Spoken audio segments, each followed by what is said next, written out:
Hi hi hi பாருங்க, தீவனத்துக்கு வந்து urea போட வந்திருக்கேன். 2 டைம் கட் பண்ணியாச்சு, இன்னும் யூரியா போடலை. அதாவது இப்போ மழை பெஞ்சிட்டு கீழெல்லாம் ஈரமாக இருக்குது. அதனால் சரி இன்னைக்கு போட்டுடலான்னு சொல்லிட்டு வந்துட்டேன். வீட்டுக்காரங்க வெளியில் வேலைக்கு போயிட்டாங்க. சரி நம்மளாலும் பார்த்தாகணும், இது நம்ம என்ன செய்யாத வேலையா, இது பார்த்துக்கலாம் விடுங்க. உங்கள் காட்டில் ஏதாவது சோளத்துக்கு, கரும்புக்கு, இல்லை குச்சிக்கு, இந்த மாதிரி தீவனத்துக்கு உரம் போடணுமா சொல்லுங்கள், நான் வரேன். ஓகேவா? சூப்பராக போடுவேன். சரிங்களா? அந்த ப்ரைஸெல்லாம் வேணாங்க, விடுங்க. கொஞ்சம் சொல்லி அனுப்புங்க, நான் வரேன். ஓகேவா?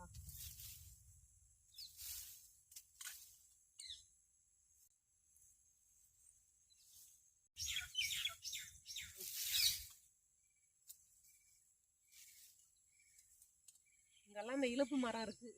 மேலெல்லாம் அந்த குயில் சத்தம், குயில் குருவி எப்படி சத்தம் போடுதுங்கெல்லாம், கீச்சு மூச்சுன்னு பாருங்க.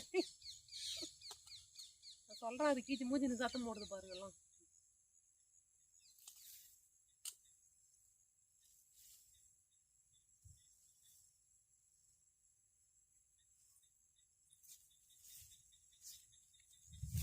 எந்த ஒரு வேலையுமே ஆம்பளைங்களை எதிர்பார்த்து வாழக்கூடாதுங்க. எல்லா வேலையும் தெரியணும். குடும்பத்தில் பொம்பளைங்களுக்கு நம்ம விவசாயின்னா நமக்கு எல்லா வேலையுமே தெரியணும்.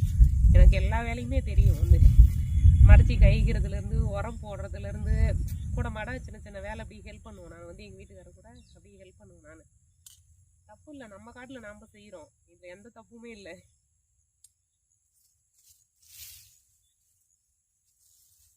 உரம் போட்டுட்டேன், தீவன பயிருக்கெல்லாம் உரம் போட்டுட்டேன்.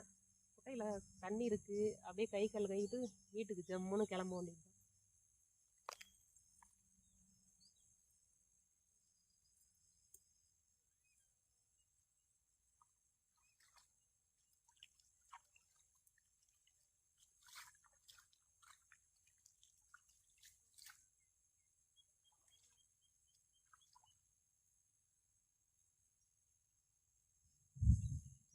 போட்டுட்டு பாதி உரம் மீந்துருச்சு, எல்லாம் போட்டு முடிச்சிட்டேன், பாதி உரம் மீந்துருச்சு.